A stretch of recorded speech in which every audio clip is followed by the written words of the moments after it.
Mangrove Sundarban আমাদের যেটা mangrove বলা হয়, এটা দেখছেন এই যে শ্বাসমূল, এই শ্বাসমূলটা, জি জি, এই যে এই শ্বাসমূলটা, এটা হচ্ছে কি যে পানির স্পেস যত বাড়বে শ্বাসমূল তত বেড়ে যাবে এই কারণে যে ওই গাছের শ্বাস নিঃশ্বাস নেওয়ার জন্য জি জি, শ্বাসমূল যদি কোনো কারণে মারা যায় বা কোনো কিছু হয়, গাছ তখন আস্তে আস্তে দুর্বল হয়ে মারা যায়। এই কারণে আমাদের এই সুন্দরবন ম্যানগ্রোভে এই শ্বাসমূল আছে।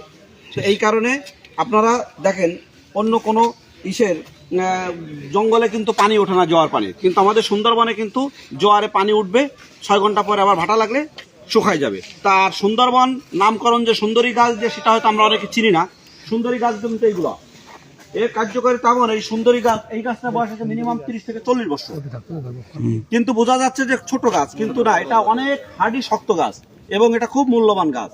আর আপনারা দেখেন সূর্যের আলো পর্যন্ত নিচে পড়ে না আমাদের এই সুন্দরবনে। আপনারা এখানে যদি আপনি অন্য কোনো গ্রামের কোনো গাছ এনে লাগান, এই লবণ পানিতে লবণ মাটিতে, গাছটা কিন্তু হবে না। এখানে কিন্তু সুন্দরবনে ন্যাচারালি এটা আল্লাহর একটা নিয়ামত, এই গাছগুলো কিন্তু অটোমেটিকলি হচ্ছে। এর কিন্তু দেখেন, এই কিন্তু কের গাছ লাগান লাগতেছে না, অটোমেটিক হচ্ছে এইভাবে হচ্ছে। এবং আমাদের এই সুন্দরবনটা কিন্তু অক্সিজেনের একটা ফ্যাক্টরি, এখান থেকে কিন্তু আমরা অক্সিজেন পাচ্ছি। এই জন্য আমাদের এই সুন্দরবনটা টিকে রাখা আমাদের সবারই দরকার। বাংলাদেশে ম্যানগ্রোভ সুন্দরবনটা হচ্ছে 6017 বর্গ কিলোমিটার আমাদের বাংলাদেশের আয়তন, এর আছে 10,000 বর্গ কিলোমিটার, এবং শুধু মাঝখানে একটা নদীর পাড়ার উপর বাংলাদেশ আর ইন্ডিয়া।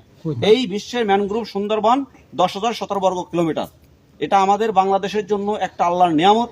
এই সুন্দরবন আমরা আরো 8 থেকে 10 ঘন্টা গেলে আমরা অন্তত বঙ্গোপসাগর পর্যন্ত এই রকমের সুন্দরবনই পাবো। তবে ঠিক আছে, আমরা কেউ কথা বলবো না। আমরা বন্য প্রাণী দেখলে একজন আরেকজনকে ইশারা দিয়ে দেখাবো, চিল্লা পাল্লা হই হুল্লা করলে বন্য প্রাণীর ক্ষতি হবে, আমরাও দেখতে পাবো। আমরা বাঙালি, আমরা হই হুল্লা করবো না, আমরা করবো না। আমরা সাবধানে থাকবো, আমরা যেন ভালোভাবে বন্য প্রাণী দেখতে পারি। সবাই ভালো থাকবেন, আল্লাহ হাফেজ। ওকে ওকে ওকে।